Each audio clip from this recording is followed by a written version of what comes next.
It's so good to see you. I'm glad you're here. This is going to be feedback time, okay? The whole way through. So if you have a comment, feel free to express it. And if you don't have a comment, I may pull one out of you. So I need feedback. I'm a teacher. Now you must remember I'm an elementary school teacher by trade, which means I think like a second grader.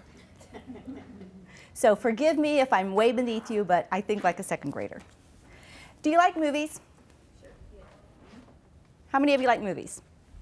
What are your favorite movies? Tell me. Gone with the Wind. Gone with the Wind. Ah, yes.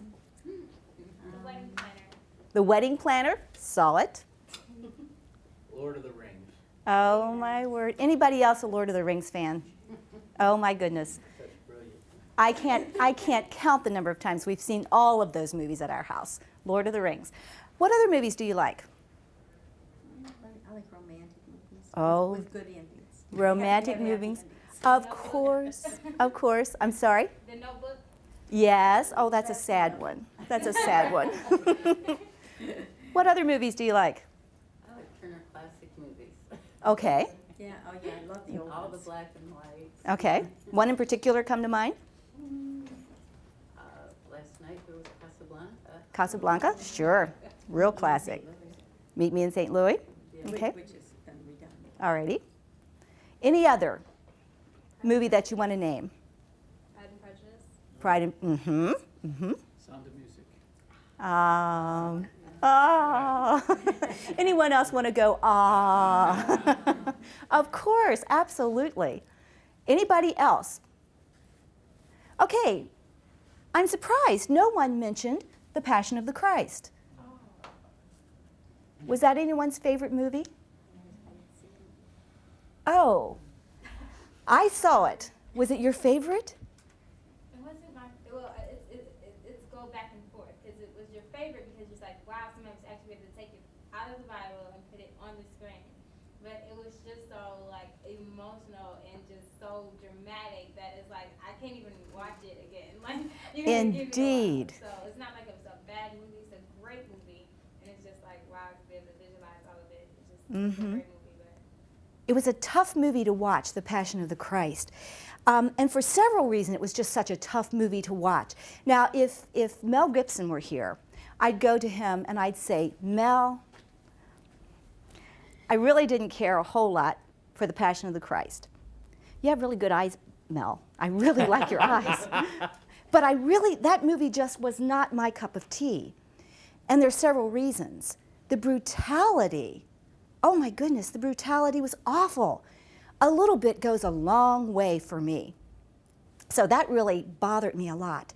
And then a second thing that bothered me so much about that movie was the title. Where did that come from? The Passion of the Christ. Anybody have a guess? That'd be another question, Mel, I wanted to know. Where did you get that crazy title? Isn't that assuming that that is the last days of Christ's life? Yes, it is. Mm-hmm. And wasn't that passionate? In a sense, yes.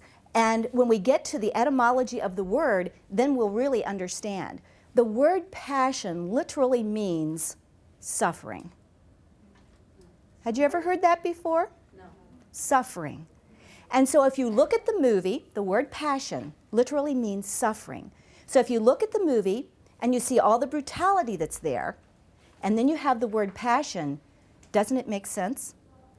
The title of the movie was very well chosen for the content of the movie.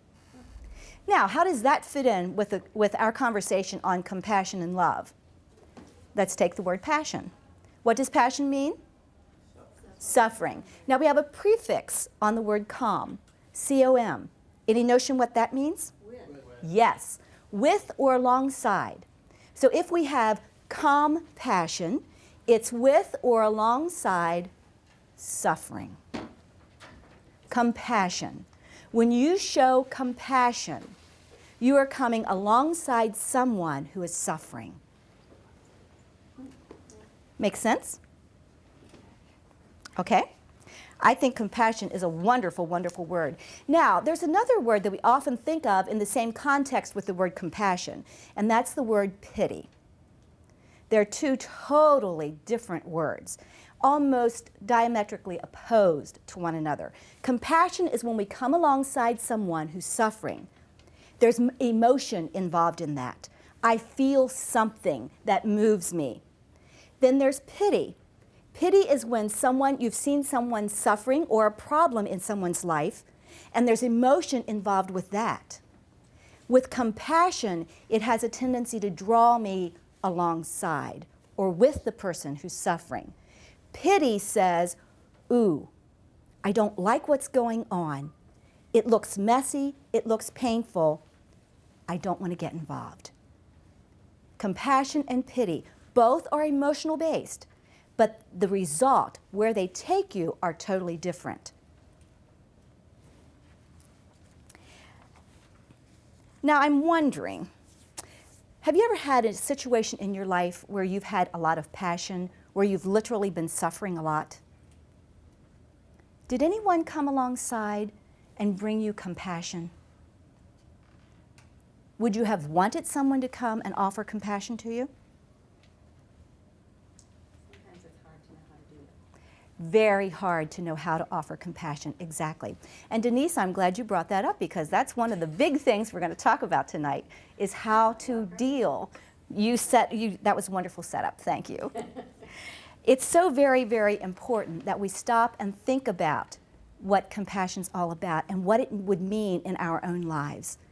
Think to yourself, what's a time when you really were in pain and suffering? You got an idea? Anybody have something you'd like to share? A time when you were really genuinely suffering? Physically or emotionally? Wherever you needed compassion. It could be physical, emotional, or a lot of other combinations. Let me share a time for me. Our first baby was stillborn. I'd never lost a baby before.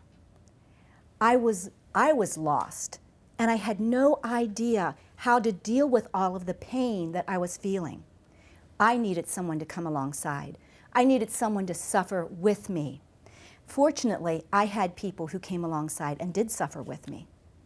And we'll talk more about that later. So there are times when I've received great compassion when I was in the midst of suffering and pain. But there are other times, and maybe you can think of those in your own life, when you've been suffering and nobody was there. Or even worse yet, someone gave you lots less than compassion. Case in point, we have one son, Andrew. And when Andrew was growing up, I wanted to take very good care of him because I understood what it meant to lose a child. And I didn't want to do anything that I was going to lose Andrew. But maturation came along, and Andrew was getting ready to leave for college. And as I thought of that, I was grief-stricken. And I remember talking to a friend who had several children who'd grown up and gone off to college. And I said to her, I'm really struggling with the thought of Andrew going to college and having an empty nest. And she said to me, don't come around here. It's natural, they're supposed to grow up and move away. Don't come talking to me. I'll have no pity on you. No pity or compassion, either one. And so it's very difficult in our lives. If all we have had has been lack of compassion, then it's hard for us to understand how to offer compassion. But if we've had experiences where people have given us compassion, that makes it a whole lot easier to be able to know how to go about offering compassion. The first thing I would suggest, if you're wanting to be more compassionate, if you're wanting to come alongside and support people that you know who are hurting, the number one thing that I would suggest that you do is get real about your own life. Think about the most painful situations in your life and allow yourself to feel the pain. There's pain when there's disappointment or hurt or loss. Any example of loss, any experience of loss is a time of grief. And so it's a time where we need to mourn and think about what happened. It may be a big time of grieving, it may be a short thing, but it's a time when you need to get real. If we get real and think about the worst experiences in our lives, then we can begin to develop some concept of what we need, of how compassion would be very, very helpful to us. Get in touch with the pain from your past or your present. Feel the pain and grieve the hurt. It's also very important that we recognize that other people hurt too. Your hurt may be totally different from mine. When I talked about our son going off to college, probably those of you who are university students are thinking, you mean my parents bothered about our going off to college? We could hardly wait to get loose. And that's true when you're the one who's getting the new adventures. But a loss is any time that you lose something that you had in a certain capacity in the past. And so it's a time that people sometimes will grieve. A great rabbi once said, in this world you will have trouble. And I think he knew exactly what he was talking about, because every one of us will have trouble before we get out of this world. We're going to have trouble day to day sometimes. Trouble is inevitable. Now, there's another guy that you might have heard of. Anybody ever hear of Socrates? Socrates had a very interesting statement, and he said, by all means marry. If you get a good wife, you'll have a good life. If you get a bad one, you'll be a philosopher.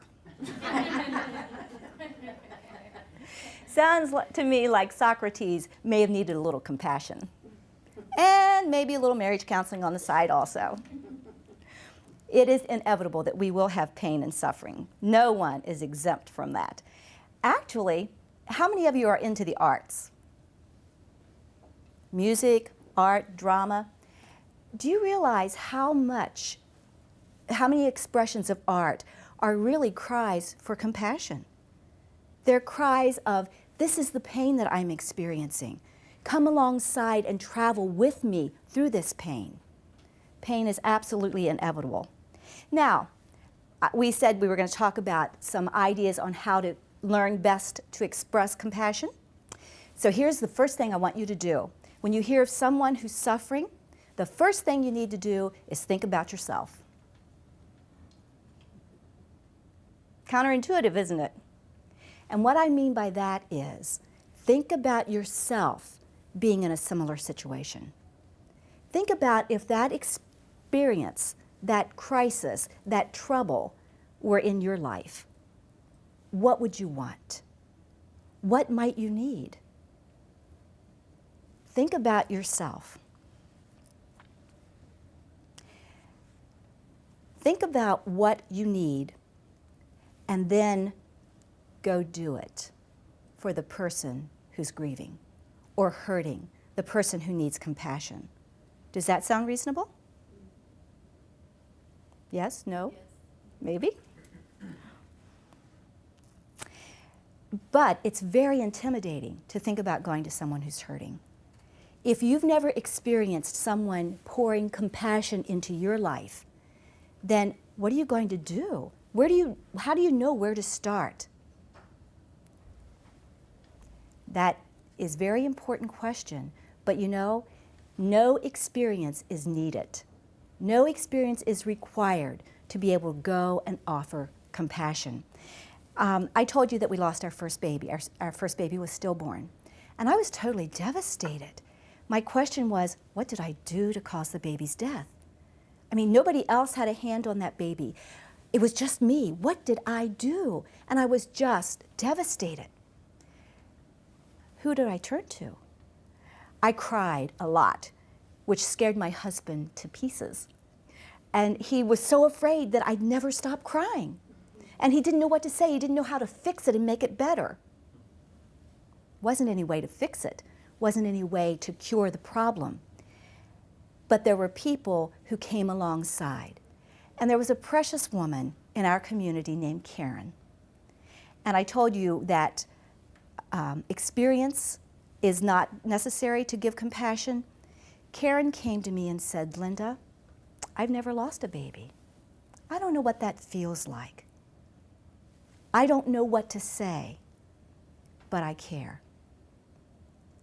I care, and I can cry with you.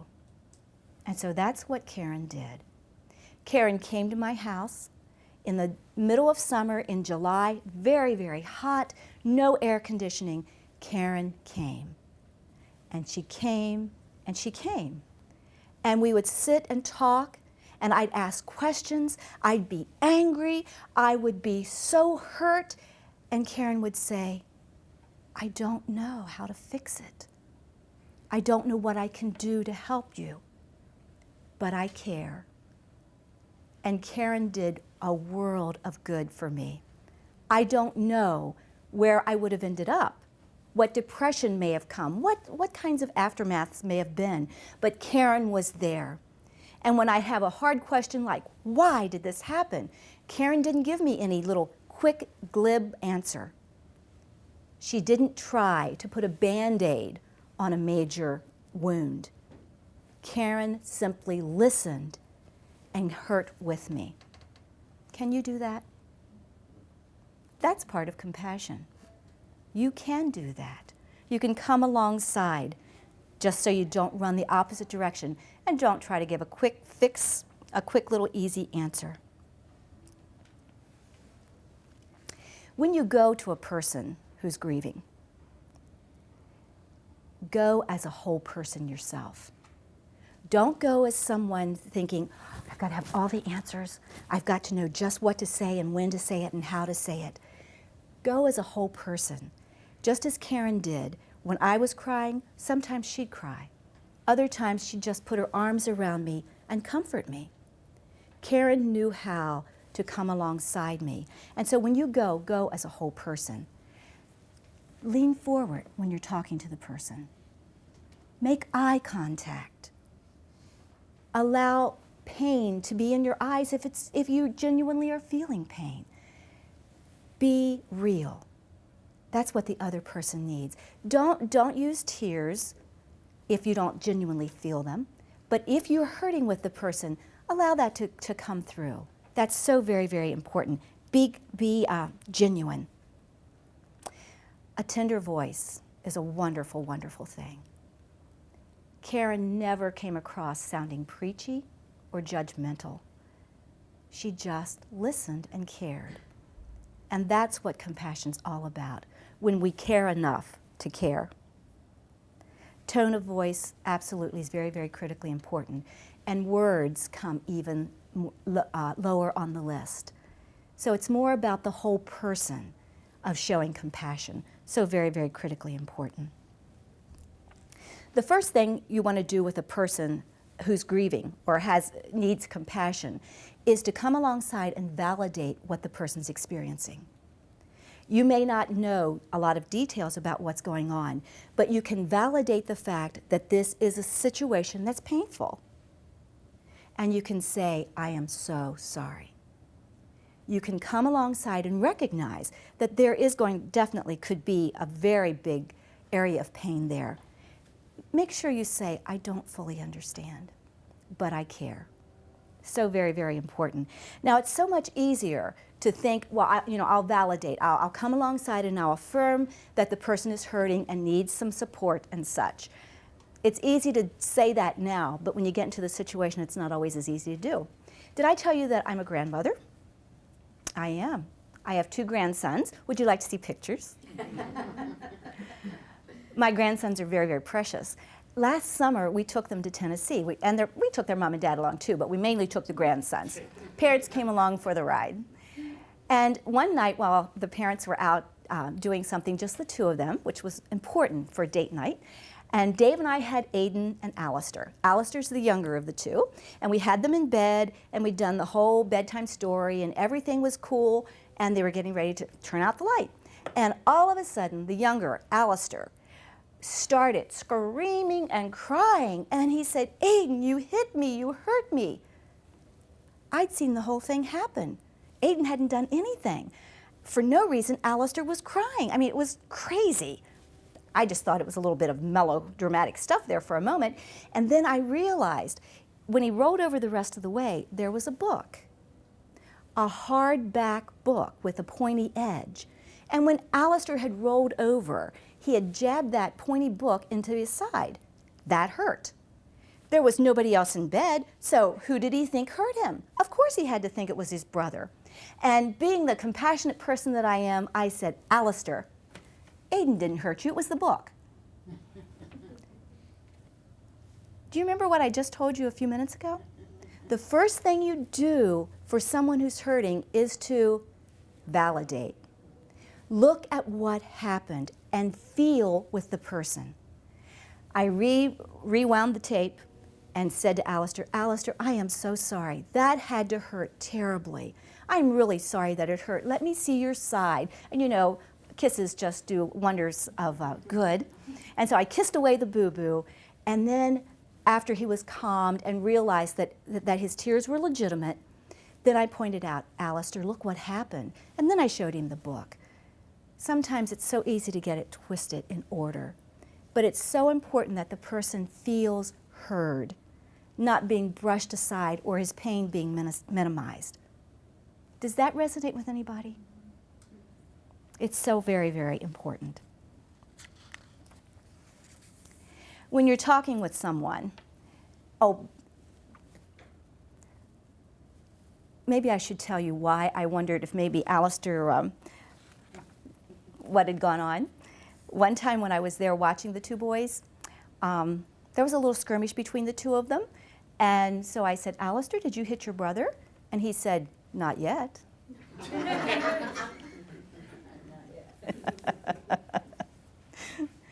Even though we don't know, we can still have compassion and come alongside the person who's hurting. If you're talking to someone who's hurting, doesn't mean you fully understand, but don't try arguing the person out of what they're saying. Agree with what you can agree with, and maybe sometime farther down the road, you'll be able to go back and discuss what you found as faulty reasoning. But come alongside and be a person and care about how that person's feeling before we go any farther. And as I've already said, tears are very important, but only if they're genuine. Now, back centuries and millennia ago, there used to be professional mourners. Do you know what a professional mourner is? When there was a death or a funeral or something, they would hire people who would come and would show the group how to grieve by crying. And I really believe if I had lived back several thousand years ago, I could have been a professional mourner. In fact, I even have my shingle all ready to hang out, and it says, "Tears are us." Because I feel with people, and I could grieve with people, but always it must be genuine, or it's not worth crying. Doesn't help a person. Make the person know that he or she is safe. And when they're sharing from their hearts, help them know that you really are valuing them, you're hearing them, and you're supporting them in whatever it is that they're handling. There are drawbacks to going to people in compassion. It takes time. It took Karen time to come and listen and to sit and hear me out. It can also cost more than just time. Years ago, there was a major issue in my family of origin, and it was just my family's from way far away, another state, and there just wasn't communication going on. And so in the midst of all of that, my cousin from 500 miles away drove to Findlay, Ohio, and sat with me. We never talked about the situation that was going on, but he came to come alongside me. And that was so precious to me. He is such a treasure to me because when I was hurting, he cared enough to come and be with me. Compassion sometimes will cost some money, maybe for lunch, maybe for taking someone out for coffee. It doesn't have to be terribly expensive, but it needs to be sincere. When our first baby was stillborn, there was a woman in the congregation, the church that Dave was serving, and her name was Teresa. Teresa didn't have a lot of money, and she came to our house and brought me just a little plaque, and it had the Serenity Prayer on it. And she gave it to me and said, "Linda, I'm so sorry, I can't do anything more for you than this." That was 34 years ago. That little plaque she gave me, which cost a couple bucks, hangs on my wall at home because that represents someone's care and concern for me. It continues as I look at it hanging there. It reminds me of the pain that I went through 34 years ago, but it reminds me that I came through it and that there were people who walked through it with me. That's compassion. When you are giving compassion to someone, you never know how sincerely appreciated it is and how it can make a huge difference in that person's life and outlook. When you go like Karen, you may feel inadequate, but you don't have to have answers. You just have to have presence and kindness. What are some of the things that you've heard, that you know people have said, good things, when they're showing compassion? Can you think of anything that someone said to you or you've heard said to another person who was in a hard situation and someone was being compassionate? A hug. A hug, absolutely. That says bushels. It's very demonstrative. I'm sorry. I'm sorry. I'm sorry says it all. I'm sorry. What else might you say that's a positive comment to make? I can't change the situation, but I'll be there. I can't change the situation, but I'll be there. The person doesn't feel so isolated. How about, I know exactly what you're feeling? Absolutely not. There's no way under the sun that I can know exactly what anybody's thinking or feeling. Just because I lost a baby and she lost a baby doesn't mean that we're feeling the same thing. The circumstances may be totally different. She may have lost her baby to an abortion, and that would carry all kinds of emotion that my experience didn't carry.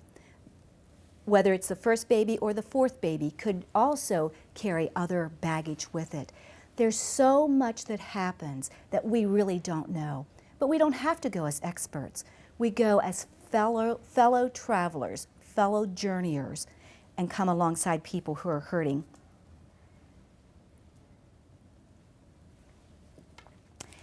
One of the worst things that I've heard someone say is, you can have another baby. No problem. It would just be like going to your mother when your father died and said, you can get another husband. How senseless we can be. Presence is the most important thing. Not so much what we say, but the presence. One thing that is so heartless is to say, suck it up. Get over it. It's not such a big deal. And one of the reasons that's so very, very heartless, the situation that the person may be dealing with may seem very small. And isolated by itself, it may be very small. But we're very complicated people. And when something occurs, it rarely stays just with the experience. Usually this will awaken something in us from the past, perhaps, something that we experienced that may be totally resolved, but it will bring back the memory of that. Or it may touch into something that hasn't really been healed.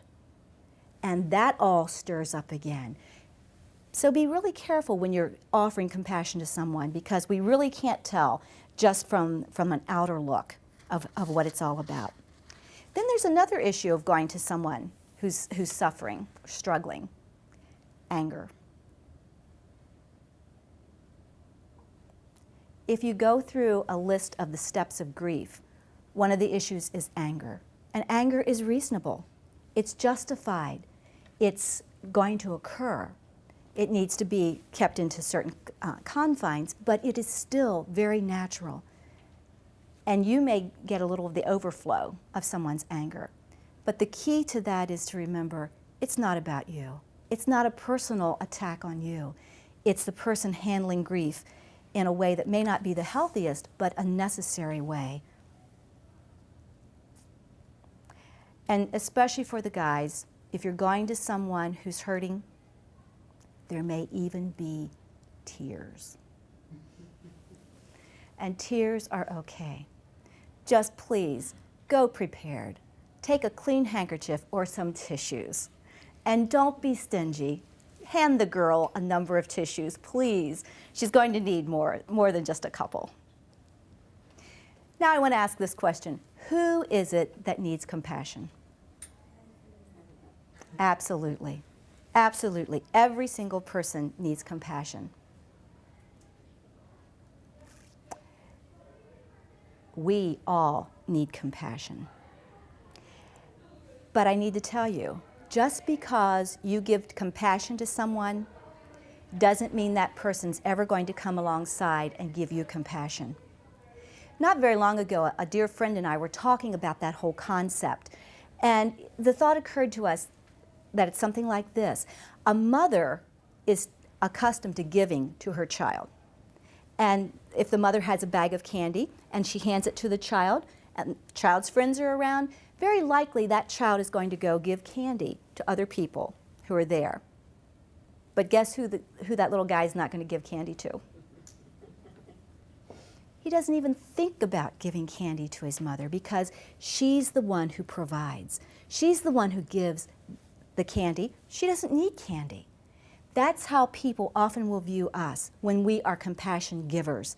We're the source, we're the resource, and they may feel very inadequate to try to give something back to us in our time of need. So that's just a little bit of a warning to keep in mind. It's not necessarily because they're being hard-hearted, but they may not realize how much you need compassion. In our society, compassion, I think, is a very valued and rare commodity. Can you think of any figures, any people that show compassion and have been known publicly for showing compassion? Who comes to mind? The new Speaker of the House, The new Speaker of the House? Mother Teresa. Mother Teresa? The Amish. The Amish? My friend Marilyn Daniels. Marilyn Daniels? My friend. Your friend? She's the one.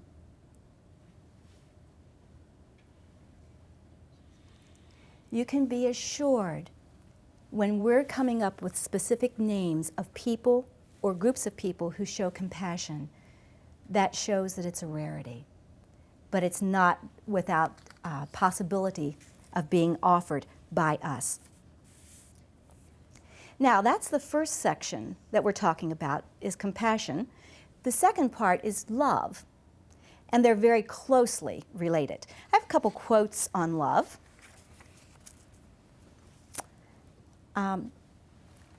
Here's my very favorite quote, and it says this: "Within the heart of every stray, be it human or animal, lies the desire to be loved." Within the heart of every stray, be it human or animal, lies the singular desire to be loved. What's that mean?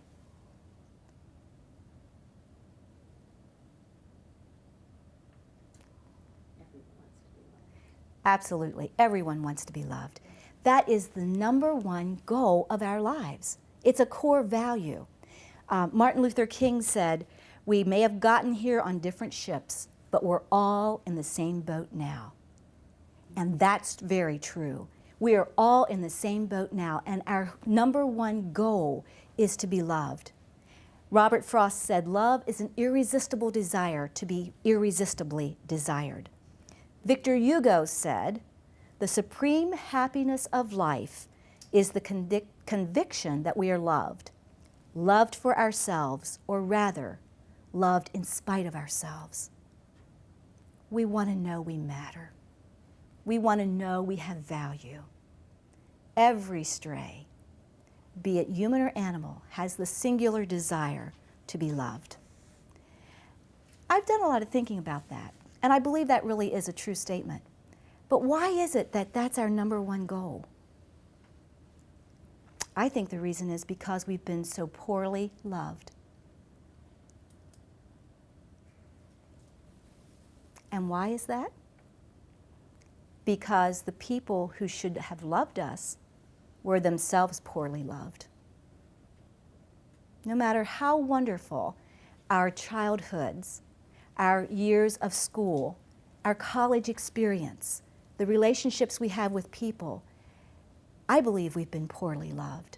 I think there's so much more of love that we've never seen, that we've never gotten. There's a wonderful book called Hurt People by Dr. Sandra Wilson. And she talks about that very issue, that because people are hurt and need healing, we tend to hurt other people. Dave, would you say amen to that?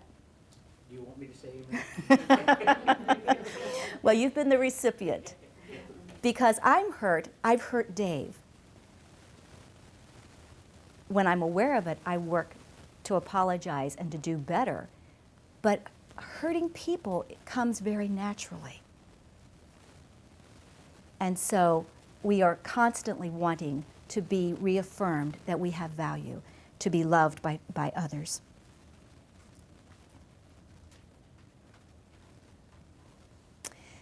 When Dr. Malakas asked me to come tonight, he asked me to come speak about compassion and love.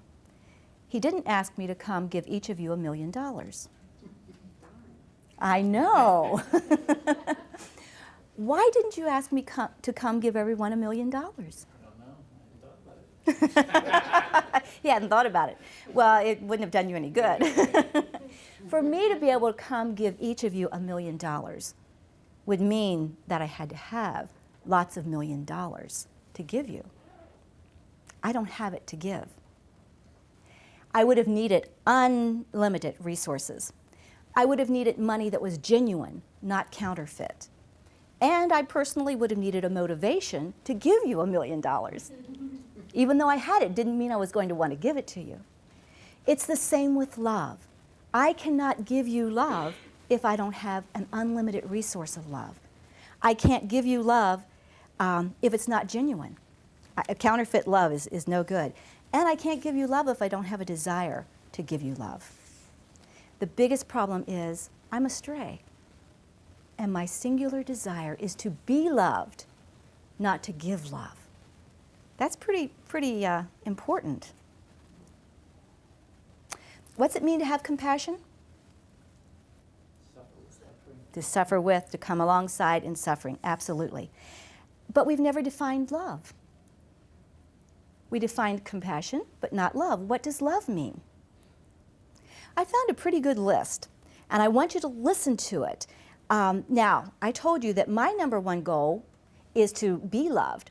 So, I want you to try that on for yourself and listen to this list and see how it fits for you. There are 15 or 16 qualities here, okay? The love I want to receive is patient with me. Is that the kind of love you'd like to receive? The love I want to receive is kind to me. The love I want to receive doesn't envy. The love I want to receive doesn't boast to me. The love I want to receive isn't proud of itself. It doesn't dishonor me. The love I want to receive isn't self-seeking.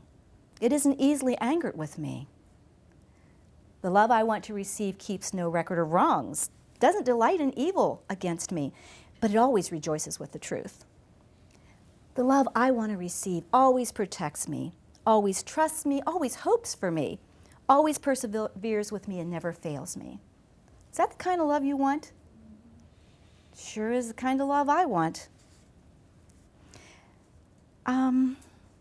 Would you say that if you received that kind of love from someone, that it would be a definite upgrade?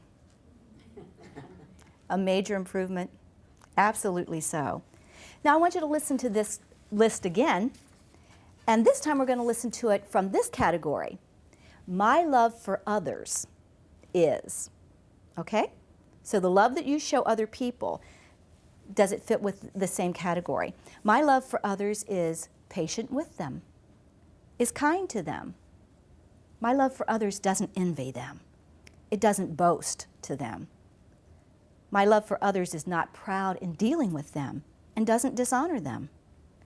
My love for others isn't self-seeking, isn't easily angered with them.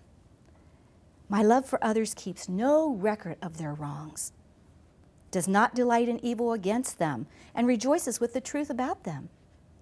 My love for others always protects them, always trusts them, always hopes for them. My love for others always perseveres for them and never fails them. Is that the kind of love you have to give others? Boy, it's not the kind of love I have. I don't have that kind of love. That is beyond my capabilities to produce. It's something I may work toward, but it's not something that I came equipped with into this life. It's not something that I received along the way, that kind of love. Therefore, there are a lot of people that I don't give a lot of love. The person who cuts me off in traffic, I'm not so sure I'd be real happy with that person. How about that terrible roommate you have? That difficult boss? Or someone who's really hurt you deeply? Is that the kind of love you have for that person? It's not what I have. Even for my husband, who is my very best friend. There are times that my love for him is grit my teeth and go with it, because I'm not capable of that kind of love on my own. Even to my very best friend, who takes me to the door when we're out in the wintertime and it's cold and icy. So my question is, where can I get that kind of love?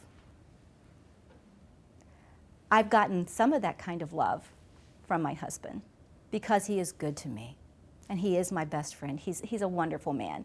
Perfect? Nah. But good.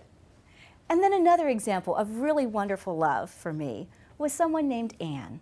When I was working on my doctorate and went to Ashland, Anne lived right in the area, and she invited me to come stay at her house for a week at a time when we take classes. She gave me my own room, she gave me a key to the house, and when we weren't studying, she would sit and talk with me and encourage me and help me work through some issues in my life.